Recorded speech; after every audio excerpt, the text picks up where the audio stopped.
Hello everyone, इस video में हम पढ़ेंगे एस्टिग्मैटिज्म। तो एस्टिग्मैटिज्म एबेरेशन क्या होती है उसको हम समझते हैं, उसको हम डायग्राम से समझते हैं, फिर हम देखेंगे कि हमें इसमें कैसे लिखना है। तो इसके लिए हम क्या करते हैं, कन्वेक्स लेंस लेते हैं। ये मान लेते हैं हमारा कोई कन्वेक्स लेंस है और ये इसकी प्रिंसिपल एक्सिस है। हमने कोई पॉइंट ऑब्जेक्ट लिया जो इस प्रिंसिपल एक्सिस के नीचे है, ठीक है। हमने कॉमा एबेरेशन पढ़ी थी, उसमें हमने ये जो पॉइंट ऑब्जेक्ट था ये प्रिंसिपल एक्सिस के ऊपर लिया था। एस्टिग्मैटिज्म में हमें ये जो पॉइंट ऑब्जेक्ट है ये प्रिंसिपल एक्सिस के नीचे लेना है, ठीक है। हम एक लाइन मान लेते हैं जो इस ऑप्टिकल एक्सिस में से पास कर रही है लेंस की, ठीक है। तो क्या होगा, देखिए जो रेज इस पॉइंट ऑब्जेक्ट में से निकलेंगी, ठीक है, मान लेते हैं कि ये रे है और एक ये रे है। ये जो दोनों रेज हैं, ठीक है, वो कहाँ मीट करेंगी आपकी एक पॉइंट पर, वो हम पॉइंट मान लेते हैं आपका टी पॉइंट है, ठीक है। तो जो भी आपकी रेज होनी चाहिए जो पी ए बी प्लेन में लाई कर रही हैं, ठीक है, इस प्लेन के अंदर लाई कर रही हैं, वो आपकी सारी रेज इस टी पॉइंट पर मीट करनी चाहिए। इस प्लेन में जितनी भी आपकी जो रेज होंगी वो कहाँ मीट करेंगे, आपकी इस टी पॉइंट पर मीट करेंगी, जो भी इस प्लेन में होंगी। तो ये आपका कोई वर्टिकल प्लेन है, पी ए बी आपका कोई वर्टिकल प्लेन है। इस वर्टिकल प्लेन में जितनी भी रेज होंगी वो सभी यहाँ टी पॉइंट पे मीट करेंगी और आपको प्लेन इमेज आपको यहाँ पॉइंट इमेज मिलेगी। और एक हम प्लेन मान लेते हैं आपका हॉरिजॉन्टल प्लेन है, ठीक है। एक आपका हॉरिजॉन्टल प्लेन है, यहाँ मान लेते हैं यहाँ आपका एक हॉरिजॉन्टल प्लेन है सी डी। क्या है, सी डी, ये आपका हॉरिजॉन्टल प्लेन है। जो भी रेज इस प्लेन में से पास करेंगी, ठीक है, जैसे कि जो भी रेज इसमें से पास करेंगी वो कहाँ मीट करेंगी आपकी, देखिए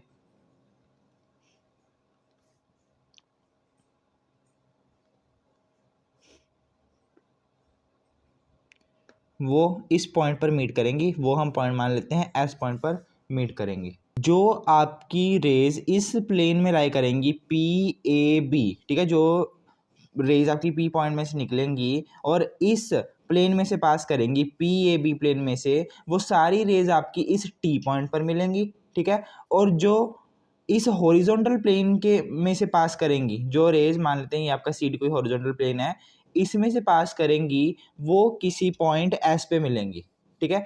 जो आपका ये टी पॉइंट है, इस पॉइंट को हम क्या कहते हैं, जो यहाँ आपकी इमेज बनेगी वो इमेज क्या कहलाएगी, प्राइमरी और टेंजेंशियल इमेज, ठीक है। यहाँ जो आपकी इमेज होगी वो आपको लिखना है प्राइमरी और टेंजेंशियल इमेज होगी, टेंजेंशियल इमेज, ठीक है। और जो आपकी इमेज यहाँ एस पॉइंट पर फॉर्म करेगी वो आपकी कौन सी इमेज होगी, सेकेंडरी और सैगिटल इमेज होगी, सेकेंडरी और सैगिटल इमेज। अब हम क्या करते हैं, जो ये रे थी ये वाली, इसको थोड़ा सा एक्सटेंड करते हैं आगे की तरफ ऐसे, और इस रे को भी हम थोड़ा सा एक्सटेंड कर देते हैं, ये वाली रे को भी।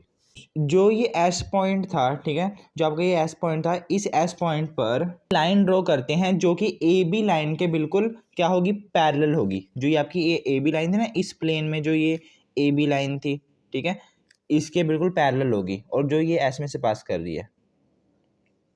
हमने एक लाइन ऐसे ड्रॉ कर दिया जो एस पॉइंट में से पास कर रही है। एक लाइन हम ड्रॉ कर देते हैं टी पॉइंट में से, ठीक है, टी पॉइंट में से जो कि सी डी लाइन के पैरेलल होगी, जो इस प्लेन के पैरेलल होगी। तो ये हम लाइन ऐसे ड्रॉ कर देते हैं, ठीक है, जिसमें से ये वाली रे और ये वाली रे पास कर रही है और कन्वर्ज कर रही है एस पॉइंट पर। आपको रे डायग्राम तो समझ आ गई होगी कि रे डायग्राम हमने कैसे बनाई है, ठीक है। अब हम ये देखते हैं आपको इस एबरेशन के कारण जो इमेज है वो कैसी मिल रही है उसको देखते हैं। एक बार मैं फिर से ये समझा देता हूँ आपको रे डायग्राम्स हमने कैसे करी है। हम मान लेते हैं ये आपका कोई लेंस है, ठीक है, और ये आपकी प्रिंसिपल एक्सिस है इस लेंस की। ये आपका पॉइंट ऑब्जेक्ट है जो हमने बिल्कुल इस प्रिंसिपल एक्सिस से नीचे लिया है, ठीक है। ये हम कोई लाइन मान लेते हैं ए बी लाइन है, ठीक है। जो ये रेज आपकी PAB प्लेन में से पास करेंगी, ठीक है। कौन सी रेज, जोन सी रेज आपकी ये वाले प्लेन में से PAB प्लेन में से पास करेंगी, ठीक है। ये आपका कोई वर्टिकल प्लेन है, इसमें से जो रेज पास करेंगी वो रेज कहाँ जाके मीट करेंगी, इस T पॉइंट पर मीट करेंगी, ठीक है। जितनी भी रेज है वो यहाँ T पॉइंट पर मीट करेंगी, जो इस वर्टिकल प्लेन में से पास करेंगी। आपका कोई वर्टिकल प्लेन है तो T पॉइंट पर यहाँ मीट करेंगी। हम एक और प्लेन मान लेते हैं CD, जो रेज PC और D में से पास करेंगी, PCD प्लेन में से पास करेंगी, ये आपका कोई हॉरिजॉन्टल प्लेन है, इसमें से पास करेंगी, वो कहाँ जाके कन्वर्ज करेंगी या मीट करेंगी, इस S पॉइंट पर कन्वर्ज करेंगी या मीट करेंगी, ठीक है। ये आपका हॉरिजॉन्टल प्लेन है, ये आपका वर्टिकल प्लेन है। वर्टिकल प्लेन के केस में वो T पॉइंट पर जाके मीट करेंगी, और जो आपका हॉरिजॉन्टल प्लेन है उसके केस में आपकी S पॉइंट पर जाके सारी रेज मीट करेंगी।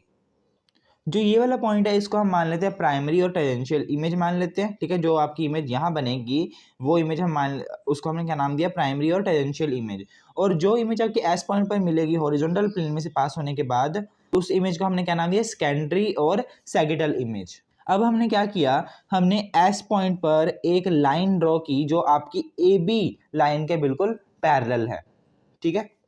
और ऐसे ही हमने T पॉइंट पर भी एक लाइन ड्रॉ करी जो CD लाइन के क्या है, पैरेलल है। और इस जो प्लेन है, जो लाइन है, इसमें से ये आपकी ये वाली रेज पास कर रही हैं, ये वाली रेज जो आपकी हॉरिजॉन्टल प्लेन में से जा रही थी, ठीक है। और वो मीट कहाँ, जो मतलब कि S पॉइंट पर कन्वर्ज कर रही हैं, वो भी इस लाइन में से पास कर रही हैं। अब देखिए आपको इमेजेस कैसी मिलेंगी। आपको जो इमेज मिलेगी, ठीक है, इस एस्टिमेटिज्म एबिरेशन के केस में वो आपको T और S पॉइंट, ठीक है, जो ये दो आपको लाइंस दिख रही है ना, इन दो लाइंस के बीच में आपको इमेज दिखेगी। ये वाली लाइन और ये वाली लाइन के बीच में आपको इमेज दिखेगी। इमेज देखने के लिए आप क्या करोगे, बीच में एक स्क्रीन रख दोगे, ठीक है। आप जब बीच में स्क्रीन रख दोगे तो आपको T और S के बीच में क्या दिखेंगी, इमेजेस मिलेंगी, देखने को मिलेंगी। हम मान लेते हैं कि आपकी जो स्क्रीन है, ठीक है, जो आपने स्क्रीन रखी है वो इस पॉइंट पर रखी है, T पॉइंट के ऊपर रखी है। जब आप स्क्रीन को T पॉइंट के ऊपर रखोगे तो आपको जो इमेज दिखाई देगी वो आपको ऐसी दिखाई देगी, ऐसी एक हॉरिजॉन्टल लाइन।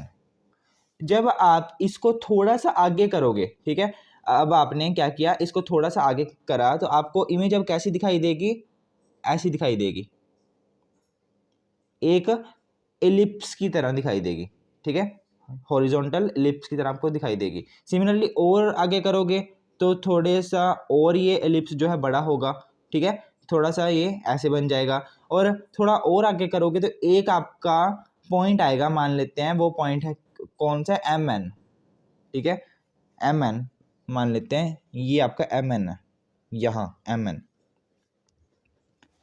इस पॉइंट पर आपको जो इमेज दिखेगी वो एक सर्कल की फॉर्म में दिखेगी, ठीक है। इस पॉइंट पर आपको जो इमेज दिखेगी वो सर्कल की फॉर्म में दिखेगी, जो हमने मान लिया MN है, ठीक है। जो MN रीजन के अंदर आपको जो इमेज दिखेगी वो सर्कल की फॉर्म में दिखेगी।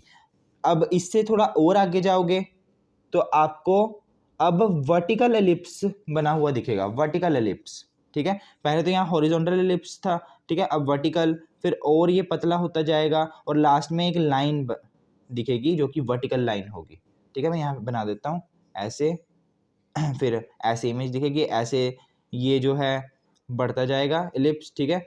यहाँ जो आपकी माइनर एक्सिस है वो बढ़ती जाएगी। एक पॉइंट आपका ऐसा आएगा जब आपको सर्कल दिखाई देगा पूरा, ठीक है, और फिर ये वर्टिकल एलिप्स की फॉर्म बन जाएगी, ठीक है। अब ये वर्टिकल एलिप्स और पतला होता जाएगा और इस S पॉइंट पर आकर ये एक वर्टिकल लाइन आपको दिखेगी, ठीक है। इमेज आपको इस T में से जो लाइन पास कर रही है, ठीक है, और जो ये S में से लाइन पास कर रही है, इन दोनों के बीच में आपको इमेज दिखेगी।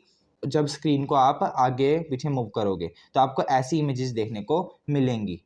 जो आपका ये सर्कल होता है, ठीक है, जिस पॉइंट पर आपको ये सर्कल दिखेगा, मान लेते हैं हमने स्क्रीन को MN रीजन के अंदर रखा है तो आपको उसमें क्या दिख रहा है, ये सर्कल दिख रहा है। तो जो ये सर्कल होता है इसको ही हम क्या कहते हैं, circle of least confusion, circle of least confusion, और यही आपकी बेस्ट पॉसिबल इमेज होती है, ठीक है, यही आपकी क्या होती है, बेस्ट पॉसिबल इमेज। इसको हम क्या कहते हैं, सर्कल ऑफ लीस्ट कन्फ्यूजन। यही आपको सबसे शार्प और बेस्ट इमेज दिखेगी, इसलिए हमने इसको क्या कह दिया, सर्कल ऑफ लीस्ट कन्फ्यूजन, ठीक है। ये MN रीजन के अंदर दिखेगी, ये आपको T पॉइंट पर और ये S पॉइंट पर। इसी को ही हम क्या कहते हैं, एस्टिग्मेटिज्म कहते हैं, एबिरेशन कहते हैं, ठीक है। इस एबिरेशन के कारण, इस डिफेक्ट के कारण आपको ऐसी इमेजेस दिखती हैं, शार्प इमेज नहीं दिखती। जो सबसे शार्प जो आपको इमेज दिखेगी वो आपको ये दिखेगी, ठीक है, यही आपकी बेस्ट पॉसिबल इमेज होगी। इसको हम क्या कहते हैं, एस्टिग्मेटिज्म।